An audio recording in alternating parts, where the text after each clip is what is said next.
Hi, welcome to our Strategies to Support with Sensory Differences webinar. This is from 6 to 18. I know it says 6 to 11 on there, but that's just because we make it a bit smaller when we're doing it as a face-to-face webinar. So today we're going to cover some of the strategies and just think about ways we can support our children who have those sensory differences. Okay, thank you, Gemma.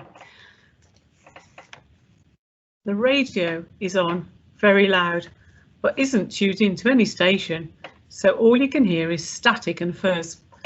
The lights are going on and off. You're strapped into a chair that's missing one leg, so you're struggling to balance. The table in front of you is sloped and wobbly. You're wearing clothes made of scratchy lace and your underwear is on backwards. Your shoes are too small and squashing your feet. There is a bowl of grated Parmesan cheese next to you, as well as an open tin of sardines and a tray of cat litter. You're eating your least favourite food. You want to gag. Now, pick up a book and learn something new. Have a little think about that. If you were experiencing that, would you be able to pick up a book and learn something new? Or would those factors, those sensory things, be impacting on your thought processes? Just a quick insight into how your child might be feeling. And as Gemma said, we're going to look at strategies afterwards to support them. I'll hand you back to Gemma now, who'll look at understanding our senses a little bit in detail. We do have a webinar which is about 45 minutes that goes into much more detail about our different senses and what it's like if they have sensory differences. So if you do want more information about this, please drop us an email and we can send out that webinar as well. Okay, but for the basis of our strategies, we're going to be looking at those 5 traditional senses. So those are our sense of touch, our sense of taste, smell, hearing and sight. And we're going to look at the differences they may have with those and ways to support that. There's also 3 other senses that we're going to consider. You guys might be already aware of these, or it might be quite new to you. I know it was new to myself before I started my journey running these SEN courses.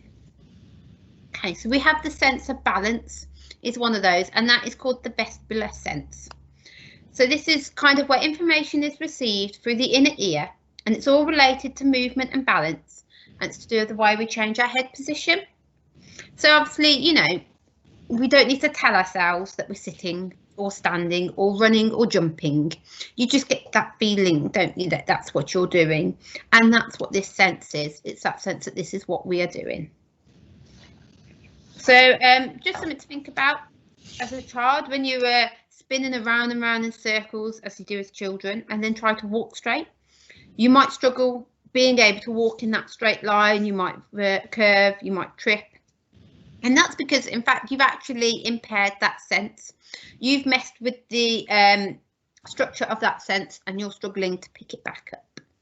So that might be an impairment there, and that's that sense of balance.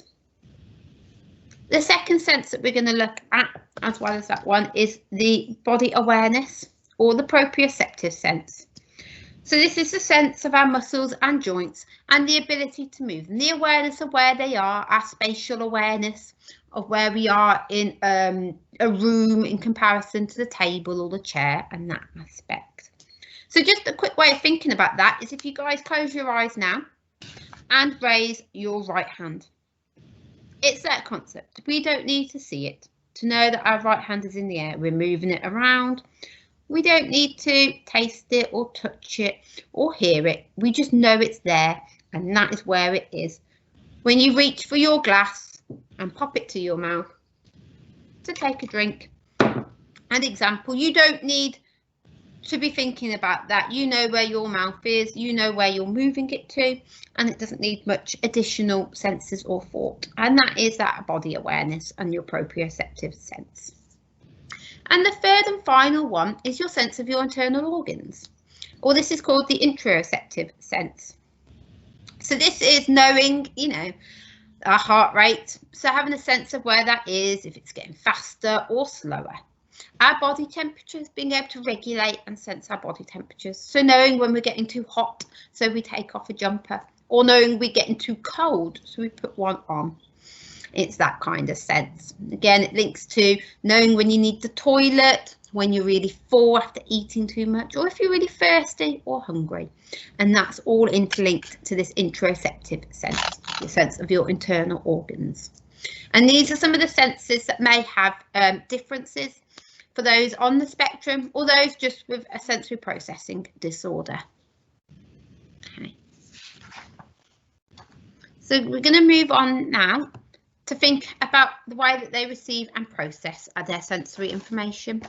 So just something to bear in mind when we're thinking about our strategies is that children can be oversensitive. We know them as avoiders, might have been used. So it's when the way in which they process and receive this information is on a greater scale than the average person. So it's far too much. So when you're giving them that hug, they feel it as if you're actually physically hurting them. You know, they can hear lots and lots of noises from far away. So it might be you're having a conversation down the road and actually they can pick up that conversation and those sounds because they're that oversensitive. And then the opposite is that they're undersensitive or they're seekers. So for this one, they're not able to process and receive as much information as maybe average person might. So they're craving it, they need it more. So it could be that they're craving touch. So they like to touch every object they've got. Taste is another one that they're craving. So they really like that spicy foods because they're craving those sensations and feelings there. But just, you know, to make life difficult, it can fluctuate. So we may have a child who is not only oversensitive to, say, sound, but also undersensitive to sound, and that might alter. These fluctuations can happen all the time. So it could be dependent on their stress levels, it could be their age, where they are, the time of day, what else is going on around them, puberty. There are so many reasons as to why it could fluctuate and change. So just because you have an oversensitive child to say touch one day, it might not be that way forever. Just to keep us on our toes, really. Doesn't like to make things simple at all. Okay. So I'm about to share with you now a video just to get us to think about what it might be like for a child who has these sensory differences.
Okay, thank you, Gemma. That sensory overload video really gives you a feel of what your child or children may be feeling just on a simple trip to a supermarket.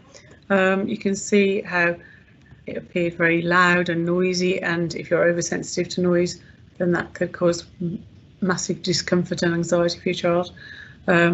Also, if you notice, it was all very blurry and broken up, and the vision was very difficult as well, so the sense of sight may be affected. Some children may be the opposite, as Gemma's already said. They may be seekers and may like the noisy environment, and they may like all the colours and the different patterns around the environment inside the supermarket or wherever they are. So it can be a bit of both, and as it said at the end, it can lead to overload and to fight or flight mode in the brain, wanting to just get out of there and having a bit of a meltdown, which is sometimes you see quite regularly in supermarkets with lots of children, it becoming too much for their senses to cope with, or there's a conflict. So next, we're going to move on to strategies to support sensory differences, and we just want to give you some time to consider all of these senses that we've outlined, the traditional senses and the extra ones that we discussed earlier that Gemma outlined for you. And we're going to think of just various strategies that we can use for our children in relation to these. Just go through one at a time, and just to think, if you think your child may be an avoider, say, of hearing, what sort of things could help them cope with those coping strategies. What resources could you use? What could you change? How could you deal with the environment differently? And the same with the hearing, we could then look at undersensitivity at the same time. If your child really liked loud noises, liked loud music, what could you introduce to support them with that and help that sensory need from those children? So if you want to pause the video now and just give yourselves about 10 to 15 minutes to think of any strategies for those situations.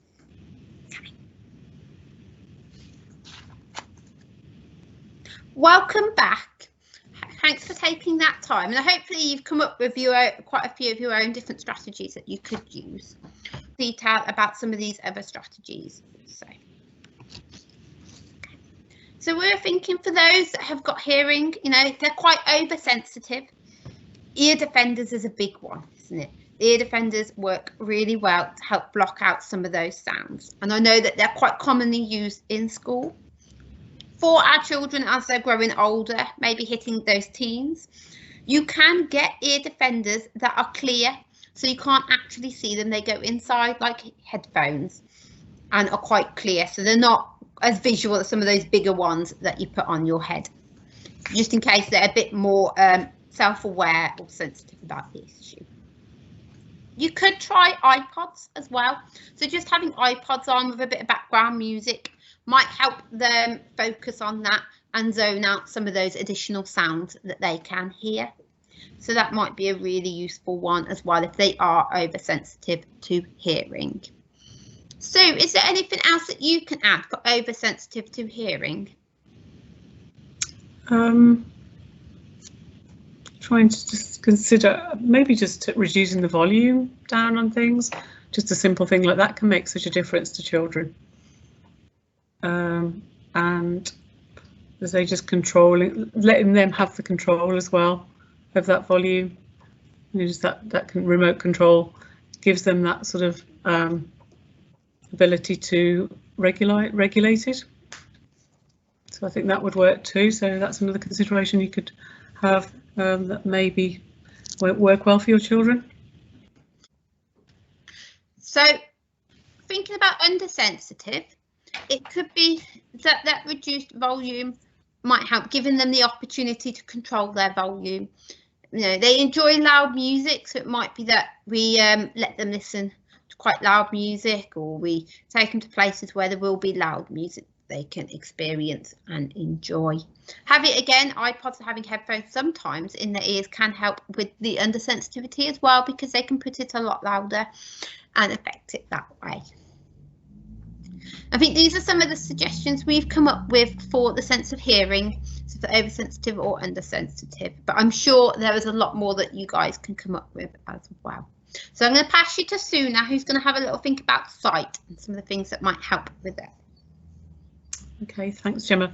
Sight. Children that are oversensitive to sight, these are the common things that we have in our table here are sunglasses. Children obviously find bright lights, especially the sunshine, very overpowering, and sunglasses work.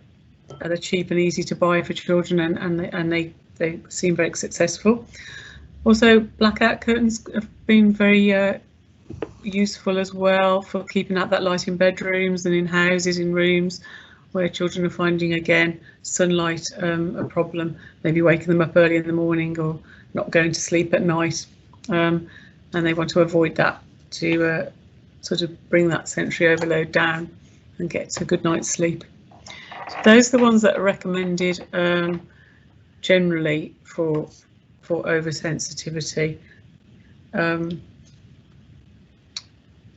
Right, can you stop Something it you there? can add for oversensitive is putting a cap on.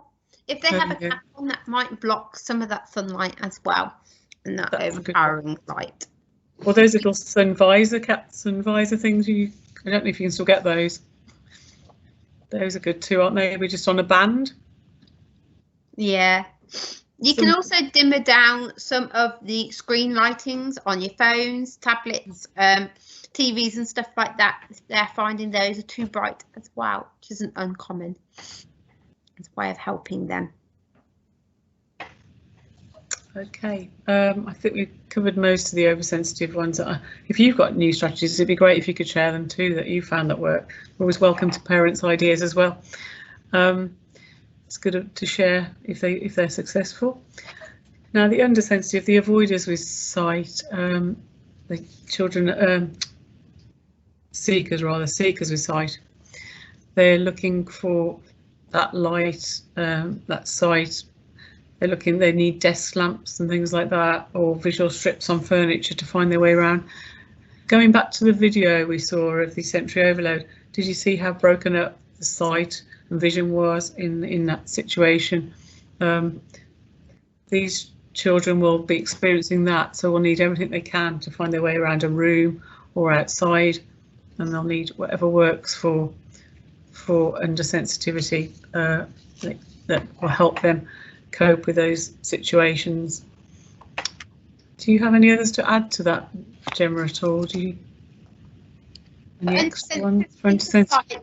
I think that's it, isn't it? It's just being aware of maybe not moving too much furniture around the house, just in case that they're relying on their other senses to know where they're going, and have that kind of space awareness might help. And like Sue said, the visual strips, particularly on stairs, we found those are really good for stairs. So to help them recognise exactly where they are and positioning as well. Yeah, those bright fluorescent colours as well, so they can see them very easily. Really helpful. And don't move your furniture around too often and confuse them in a room. But that, make it familiar to them, and it just helps every day. Then, right. So sorry, Sue. When we're thinking about those strategies to support with touch, so if they're oversensitive to touch, they might find it very difficult. I mean, you might have trouble clothing, haircuts. Those kind of things might become quite a difficult aspect. A great example we found was cutting out labels. I know a lot of places now make it very easy and don't actually have labels in them to help, because that can be quite irritating on the skin. And it's finding those clothings that suit your children as well. They might be very uncomfortable. Jeans, I know, is a big one with my daughter. She really doesn't like jeans and the feel of different fabrics. So it's a bit trial and error of what suits. Sequence haircuts is if they have trouble getting their hair cut and stuff like that. You can just do bits at a time. Just take it very slowly. There was recommendations of doing it in their sleep and different aspects there. But there's a great hairdresser in Bewdley that suits really well for the children on the spectrum. So it's finding out a hairdresser that's going to accommodate those needs as well.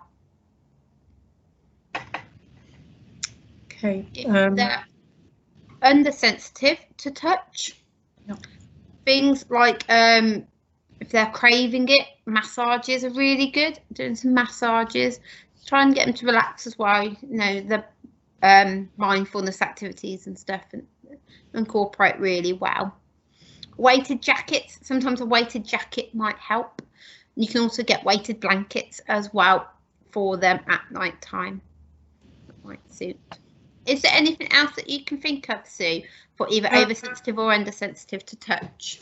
I think with the undersensitive, we could add some children like carry out what we call smearing, which is smearing feces, because they want they're seeking that sensory experience to learn about things in their environment. So if you wanted to stop that sort of behaviour, which isn't, you know, acceptable behaviour in general society, you may want to offer alternative sensory experiences for them, just jellies or cornflour in water, simple little things that they can still feel and experience, and you can just clean away afterwards. Well, some children just like chewing things, or you could maybe offer them some latex straws, or just some straws or hard sweets to get that sensory touch in the mouth as well. That's a good one. And then with the oversensitivity, there's just basically sometimes just warning a person if you're going back to touch them, because if they're oversensitive and they don't want that touching experience, it's painful to them. And if you approach them from the front as well, always make sure you do that. Then, you know, and just remind them that a hug, you know, it might be painful. Remind yourself rather that might be painful, and just give them a little bit of warning that you're about to possibly do that, or tell friends and relatives to do the same as well.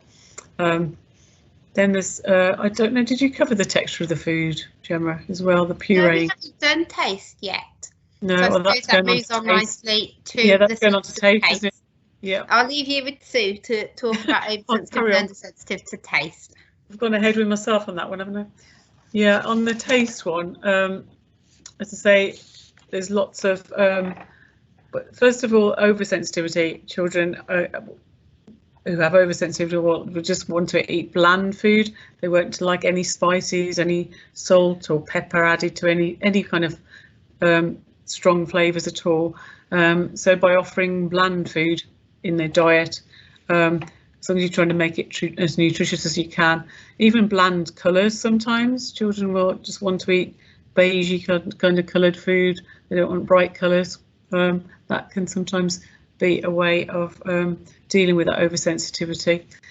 And sometimes they don't even like the taste of some of the minty, strong toothpaste in their mouths either, when they just clean the teeth, and it can lead to them avoiding or not wanting to look after their teeth. So there are some unflavoured toothpastes actually on the market that you can get hold of, and it's recommended that you could try that with your children, just so that they are taking care of their teeth and not having too many fillings or issues with that at the dentist. I think, as I said earlier, the textures are important too. Some children just don't like the textures of different foods, and adults too sometimes as well. They don't like skins on things or lumpy bits in dishes that you might offer. So maybe just getting a liquidizer or mashing things up a little bit more, or cutting things smaller, maybe a way around that one as well. And if you want it with the textures, you could just gradually try and introduce different textures in the mouth, or different foods at a time. Maybe just put a flannel in for a different texture, or a sponge to suck or something, to get that different feeling in the mouth, get the children used to that. Or just have a little box of different materials around the house, you know, that they can just put in their mouth and feel, and just get that different experience at the same time. And then moving across now to undersensitivity, you could have the taste is the opposite here. Children really seek, they're the seekers, aren't they? They really seek those spicy foods. They can't get enough of those strong flavours. So offer as much of that in as many different varieties that you can, and try and avoid bland foods really as much as possible, and make sure it's a balanced diet in that but by adding lots of flavours to it. Straws can be another way of dealing with children that just want to get that sensation, that taste sensation directly to their tongue. Any sort of straws that can do that, and drinks as well, not just food, drinks as well.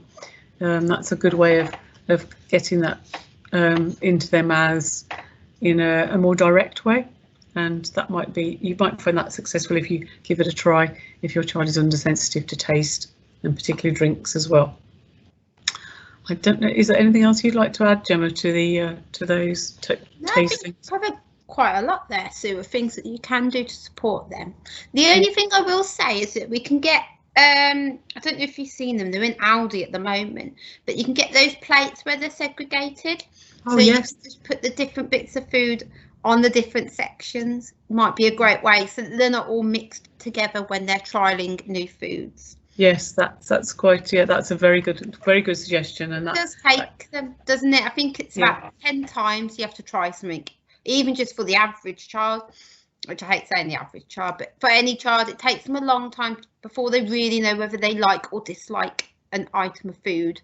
So be persistent and just try slowly to integrate them in if you are having difficulties there. Remember, do one at a time, so try not to overload their plate with lots of different flavours and textures and styles of different foods, so not to overwhelm them if they are very oversensitive to those food aspects. So if they are oversensitive to smell, it might be that you could get some unscented shampoos, which are becoming far more common, ones that are fragrance free, to help them with their sensitivity there. Handkerchiefs as well are a great one. If you've just got a tissue or handkerchief that you could just cover their face, their nose with, if they are having to pass. I have to do this if I pass the Lush shop, because that can be really quite overpowering and overwhelming for me. So if there is a smell or something that they don't like, if they've got that with them, they could just cover their face to help kind of mask that and get rid of it. But that might also work on the other side. Handkerchiefs are great if they're undersensitive and they're constantly craving those different smells and stuff. You could have a handkerchief that they could just sniff with lavender smells or smells that they really like and they're used to. Using different bits of perfumes and different bits around the house might help them. Wax candles was one that was suggested previously, but different essential oils. Aroma dough is a great one, so getting those these smelly Play-Dohs and different bits that you could use there. I think you can get smelly pens and all sorts of different things to help with that as well if they're craving those kind of smells. Encourage them to access some of those, you know, the nicer smells, because I know that feces is another one, isn't it, Sue, that sometimes they're craving, if they're undersensitive to smell, it might be something that they crave and try and test out. It is, absolutely, and best way of distracting them from that is to have strong routine with lots of strong smelling products. Use as much strong products as you can when you're using their regular washing routines and things, and just to distract from that. It's the best way. And the undersensitivity as well, that's one. And oversensitivity, could I just add, Gemma, that maybe think of yourself and relatives and family about their detergents and shampoos and perfumes that they use as well, and just sometimes you can pick that children will pick those smells, those up from other people, family members, and family or friends may think that the child wants to avoid them and doesn't want to hug them or care for them, but it could be just down to someone's perfume or aftershave. So making the environment as fragrance free as possible, if you know that's an issue for your child, would be great, really helpful for them. Okay, shall we move on to the next one? And finally, the sense of that body awareness and that kind of balance, those vestibular and proprioceptive senses. So if they're oversensitive to this, they might struggle kind of walking upstairs. They might not quite be aware of what things are in the room and space. So very much like the sight, the undersensitive to sight, try not to move I'm terrible for moving my furniture around. I get this great idea and think, right, it's going to look so much better, declutter it, if I just move the sofa here or move the table here. Whereas, again, they might be relying on different senses to know where things are. So trying to keep things in a similar position might help with that body awareness and that sense of balance and spatial aspects. Banisters by stairs and stuff like that might help if they aren't quite coordinated. You can tell sometimes if they are oversensitive, they might have quite a jagged way of walking, sometimes not be completely coordinated. I do apologise. And they may trip and fall, so having those banisters on the stairs might help them. Trampolines are a great way of encouraging them to develop that coordination as well. So use a bit of practice with trampolines and getting them on those also. If they're undersensitive, so they're really craving that need of movement, they're a bit like me, they're quite fidgety when they're sat down, you can get something called a Wobble Cushion. I know lots of schools use them to help them when they're sitting so that they're not trying to get up or walking to one side of the room or walking here. A Wobble Cushion might help so they can just fidget on that but still remain relatively seated. Swimming is another great activity if they're really craving that. Swimming is a huge, brilliant one to help them kind of do all that fidgety and using that balance and body awareness senses as well. Is there anything that you would like to add, Sue, for the balance and body awareness? Did we mention for oversensitivity the fine motor skills? We did not know. I forgot that one. Apologies.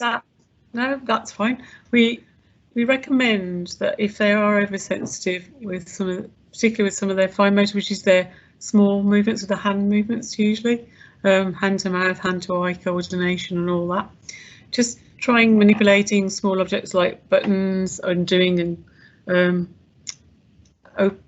using buttons, opening them up or closing them to get in and out of clothing. Or you can just have a piece of material with the buttons on that they can practice when they're younger. Same with shoelaces as well, just learning and practicing and just threading the shoelace through the holes of the shoes. Or you can do it, you can buy products with the big, or make your own cardboard shapes with hole puncher, just to put those laces through and make simple fun things for your children. They can decorate them and make them themselves. And again, just make it as easy as you can around the house, because you'll see that children who are oversensitive will sometimes with their body awareness completely jump or move their whole body to look at something. So you may want to make that a little bit easier for them, and depending on what they're looking at and who they're looking at, as thinking about the room itself and the environment where you're sitting, the table that you may be sitting at, that may help as well. So I think that's covered everything I can wanted to on that one. So are we on to the final one, Gemma? Yeah, so yeah. That's really all the strategies that we've come up with that might support with those oversensitive and undersensitive. And like Sue said previously, there's hundreds of different strategies, and it's all a bit about trial and error and trying to find different things to support there. If you have still got any worries or concerns in relation to your son or daughter or any children around you that you would like some advice about that we haven't kind of covered today, please feel free to drop us an email and we'll see what we can do in terms of those strategies to support with the sensory differences. But hopefully it was quite useful to listen to some of those, and I'm sure you've got some brilliant ideas as well. Just if you did want any more information in regards to sensory differences, we do run 2 programs. So we have what's called the Incredible Years, which is a 12 to 14 week program for children. It says 2 to 6, but would say probably under 8. You could go a little bit higher depending on where they are in terms of their development. It's particularly useful for those that have maybe a language delay as well. And with this one, we're looking all about play and kind of how we can develop our social skills, emotional self-regulation, those empathy, so all those things that our children on the spectrum will struggle with, and ways that we can help them develop that through play. It's a wonderful program and we have them running all the time. So please, if it's something you're interested in, again, drop us an email or give the centre a call and we can get you put onto a waiting list for that. Our second programme that we have in relation to autism is Understanding Your Child with ASD. So this is a 10-week programme. We would say really probably 8+ up to, you know, those late teens. And this is where we are looking at a variety of different elements. So we kind of think about the diagnostic process. What's that like? We look in great more detail about sensory differences and how to support children on the spectrum there. Understanding their brain and how that's going and some of the differences that they may have with communication and those elements. Again, we look at emotional self-regulation, we explore feelings, and we also look at how things are affected in terms of the different parenting styles. So those are the 2 courses that we have. So if you do want any information about those, please feel free to, again, drop us an email, message us on Facebook, give us a call, and we can get that sorted out, put you on a waiting list, or pass on more information in regards to those programs. So these are our details. So we have our Brookside Family Hub, which is in Comberton, next to Comberton Primary. And we also have our Half Crown Wood Family Hub, which is up in Stourport, next to St Bartholomew's School. These are the 2 numbers for those if you want any more information. But our courses are run, so they're run all over. They're done virtually. We do them anywhere and everywhere. So please be in touch. And there might be one a bit closer to you if they have difficulties getting to either of those 2 centres.